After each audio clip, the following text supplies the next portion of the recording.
All India Bodofa Upendranath Brahma gold cup football tournament 2023 दिनै नलबारि उदालगुरि नलबारि प्लेग्राउन्डआव दिनै जागायनाय हाबाफारि बे हाबाफारिनिफ्राय आङो साफ्रोमबो रायजो राजाखौ बेखौनो मेसेज मोनसे हरनो नागिरदों जे बर'फोरनि थाखाय बा बिटिआर ओनसोलनि थाखाय द मोस्ट प्रेस्टिजियस मोनसे फुटबल टुर्नामेंट बियो जायखौ जोङो बर'नि बिफा बड'फ उपेन्द्रनाथ ब्रह्मनि मुङाव मोनसेल' माने बे फुटबल दिनै जोंनि उदालगुरियाव जों कन्डाक्ट खालामनाय जायो दा बे हिसाबै दिनैसिमहालागि जिहेतु 29 बोसोर जाबाय साफ्रोमबो माने उदालगुरिबाखि आरो लोगोसेनो साफ्रोमबो बड'लेण्ड ओनसोलनि रायजो राजा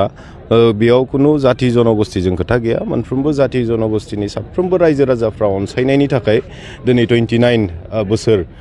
जाफैबाय आगान होफैबाय बिनि थाखाय आं साफ्रोमबो रायजो राजा नोंथांमोनखौ साबायखर बावदों नोंथांमोननि बे गेदेरथार अनसायनायनि गेजेरजोंनो दिनैसिमहालागि बे मोनफैनो हादों आरो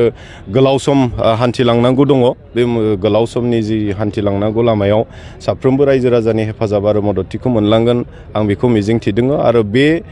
खेलानि जुगिदिनो बड'फानि जि सान्थौ सानस्रि बिथांनि जिखिनि थोनलांनाय बिथांनि जि आइडिय'ल'जि बेफोर गासैखौबो जोङो गोसोआव लाखिलांनानै बिथांनि नुहोना गालांनाय जिखिनि सिमां बर' हारिखौ गेरेमसा हारि दानाय जि मोनसे सिमां बे सिमांफोरखौबो नैबे बायदि माने अनुष्ठानफोरनि गेजेरजों बोसोराव अन्तत खनसेखौ जों गोसोखांनानै गावनि गोसोखौ फोराफिननानै गोसो माने बोलो फोराफिननानै जोङो बे जोंनि जिखिनि मोन्थाय जोंनि जिखिनि माने सिमां बेफोरखौ जाफुंसार होनायनि थाखाय जों बयबो माने जानजि खाफ्राना आवगायलांनो हागोन आं बेखौ मिजिंथिदों आरो दिनै Udalguri district sports association Udalguri district committee एबसुनि जथायै बानजायनायाव 29थि जि all India Bodofa Upendranath Brahma gold cup football tournament 2023 दिनैनिफ्राय जागायबाय जोबनायखौ जोङो मोनसे फिक्सार बानायदों गासै जोंहा 12टा माने टीम थागोन जोंहा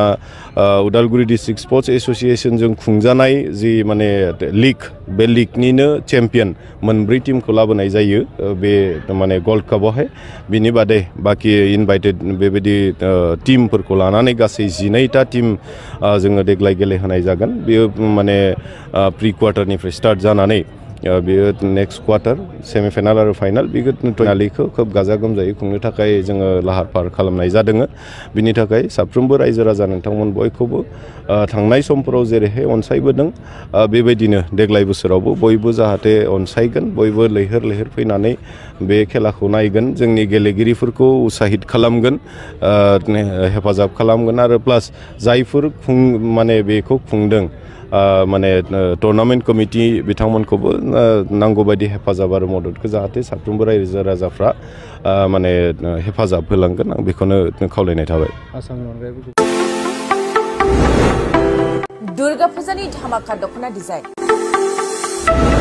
दखना फालांगिरि खालामग्रा बिथांमोननि थाखाय उदालगुरि सहरनि रयेल बड'फ फेशन हाबा लानानै फैदों फुजानि गोदान गोदान डिजाइननि दखना गेमस्रि गाननाय दखना मीठी गाननाय दखना थाइलेण्ड दखनानि धामाका दखनानि डिजाइन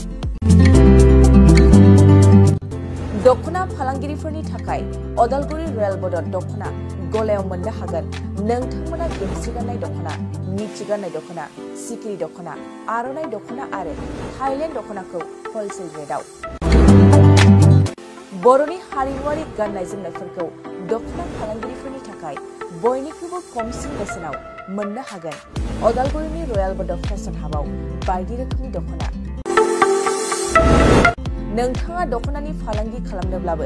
रयेल बड'फ हाबाव गासैबो दखनाखौ हलसेल रेटआव मोननो हागोन खम बेसेनावनो लांनानै फालांगिबो खालामनो हागोन रयेल बड'फ गलायाव थांनाय फैनायनिबो जेबो उसुबिदा गैया रयेल बड'फ हाब दखना गलानि थंआनो जाबाय उदालगुरि रेल स्टेशननि साखाथियावनो सोरबाफोर दुर्गा फुजानि अफारखौ खाबु लानानै दखना फालांगि खालामनोब्ला 9957383083 जानबुं नङाव खौरां लानो हागोन।